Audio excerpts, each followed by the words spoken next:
All right, everyone, welcome back into another NBA DFS video. Going to be breaking down this big 9-game slate on Thursday. A lot of interesting plays, a lot of decent value. Let's go ahead and break it down. So let's go ahead and take a peek here at the point guards that we are getting on tonight's slate, guys. We are getting some quality plays, I would say, in general. A lot of plays that are actually going to be good point guard or shooting guard plays. But let's start out with Isaiah Collier. So Collier is coming in off of a game that wasn't all that good, which is going to be a little bit concerning, but Keontae George is still out. And this is going to be a game against the Pelicans that ends up being a pretty appealing game to attack overall. Okay. And so we see the last few games, only 30, 25 minutes. Then we see 36, 27, 34. So if this game does end up staying closer against the Pelicans and it ends up being a high scoring game, I do like the idea again to Collier, who ends up having a decent matchup here against the Pelicans. So I like him as a pay up. And then from there, it does get a little bit thin. Like Colin Gillespie, you could potentially get to. I'm fine with him as a play.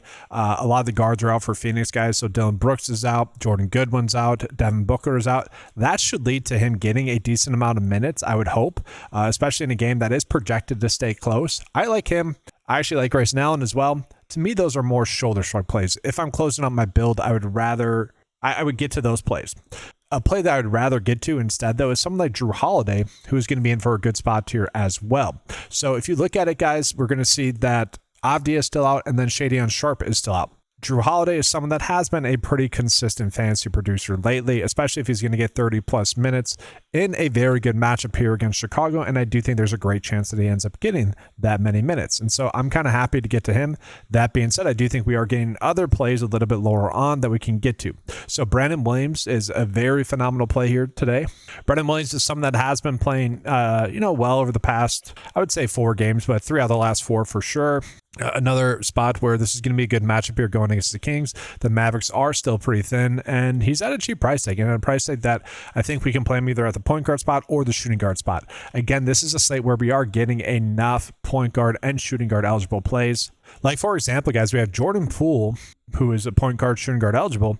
He has been someone that has been getting more run recently. Now, this is an interesting spot because DeJounte Murray is back. DeJounte Murray ended up playing 25 minutes. Poole could firmly be out of the rotation just randomly, so there is some risk to it, but Poole is currently projected to be the best value on the slate, so it really does matter whether or not he's like playing, obviously, but we're not going to be guaranteed that we're not going to know that going into the game. He's going to come off the bench, so there is some risk with that, I think, with Murray being back. But again, if we just sort by the guard position, guys, Poole is currently projected to be the best value. Now, from there, we do see Drew Holiday, Chris Murray, TJ McConnell, Dyson Daniels. I'm kind of fine with those plays, but again, I kind of like Brandon Williams a little bit more. And then for what it's worth, Clifford as well at 5.6, with how thin the Kings are tonight, he does end up being a pretty interesting play overall.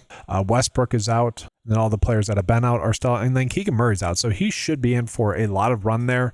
He does feel safe. I just worry about kind of the upside that he presents. And then in regards to some of the other shooting guard plays, I don't need to get too crazy with that. I do think I'm going to be getting to a lot of Poole, Poole, Clifford, and Brandon Williams. That's mostly what I'm looking at there. So let's go ahead and jump on into the small forwards. Now, to me, guys, value-wise, we are getting some decent value. John Contra is someone that's priced at 3.7. He is clearly too cheap, given the matchup that he gets, and he also is in for at least 25 minutes. Again, this game against the Pelicans, or this game between Utah and the Pelicans, is very appealing to me. John Contra is someone that 3.7 has had a couple of decent games here lately, especially games where he's gotten 20 plus minutes, and that should continue here for Utah, again, with them still being thin. So I do like the idea of getting to him as a value play if you need to do so. And then for what it's worth, I also think Matkovic here is someone that's appealing. 18 minutes the last couple of games, then 25 minutes. He is a point per minute producer. I don't mind the idea of getting to one of those two in a decent amount of my builds because they do end up being just too cheap in general. And then center-wise in this game, or power forward if you want to play there, I don't mind the idea of getting to Kyle Filkowski here, guys, as well, where he's been someone that's been a pretty strong point per minute producer, and if he's going to get 30 plus minutes here, again, in a game against the Pelicans that I think is going to end up being a close game, he has the upside to go for 40 plus here tonight, and we're getting him at 7.6. I think that ends up being a clear, pretty solid play for us in general. Now, are there any other small forwards that we can be looking at here? Well, I think Walker is still a pretty solid play, guys. Priced at 6.9. I think he should firmly be like a 7.5. type of play here. And so the fact that he's priced below 7K ends up still being a very solid spot for us overall. Marshall's fine. I'm okay with that. But we look at who are the top projected producers here, guys. Kevin Durant, sure, if you guys have the salary left over to pay out for him, you can. I just think we should be going more of a fair and balanced approach here, especially with the small forward position. Let me go ahead and jump on into those power forwards. Power forward is also kind of a difficult spot here. I have gotten to Zion a decent amount, and I have gotten to LeBron James a little bit as well. I actually prefer getting to Zion, 5x option for us on the slate. I also do like Jeremy Grant, who Jeremy Grant is kind of in the same category tonight as like Drew Holiday, where he is going to benefit a decent amount with Avdia and Sharp still being out. So he's someone I definitely like getting into. If we started by the value tier, Toppin is popping up there for Indiana. I don't think we're looking at that. And then Gorson, I do like Gorson a decent amount here, guys. He should get 25 plus minutes. Maybe he has the potential to go for 30 plus because Jalen Smith is out, Patrick Williams is out, and then also they're just thin in general at the center position. So he's someone that's appealing to me. If you want to get to Nick Richards a little bit, you can, but Gorson is someone that should be forced into a decent amount of minutes. So if he's going to be someone that gives us 25 minutes, I think he ends up being someone that we should be looking at. Let me go ahead and jump on into the center position. Daniel Gafford and Marvin Bagley are two players that are really popping up in there. Perfectly fine with that. Kling Yang has been someone that's been going off recently, and he is someone that projects extremely well. Like, look at the comparison, guys. Wemby, Embiid, and then you get to Kling Yang. Kling Yang is projected to really go off, and he's significantly cheaper than them. So I do really like getting to him. Raynaud is someone that I actually like a lot as well. Again, in a pretty appealing game. He's someone that I don't know if his minutes are necessarily going to go up, but in a good matchup, I expect him to get a little bit more fantasy production. And so I really like getting to him. And then Daniel Gafford. Yes, Daniel Gafford is just going to be a good value play overall. So guys, here's one lineup that I already made here for you guys. It's decent overall.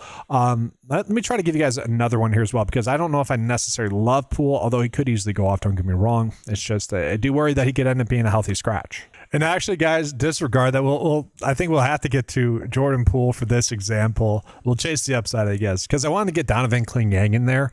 So I went with Cam Jones in the point guard spot. I'm fine with Cam Jones. He's perfectly fine. Definitely more of a shoulder shrug play for me. But I do like the idea of getting to like Walker, Filipkowski, Kling Yang. Zion projects really well. You could potentially just go off of him.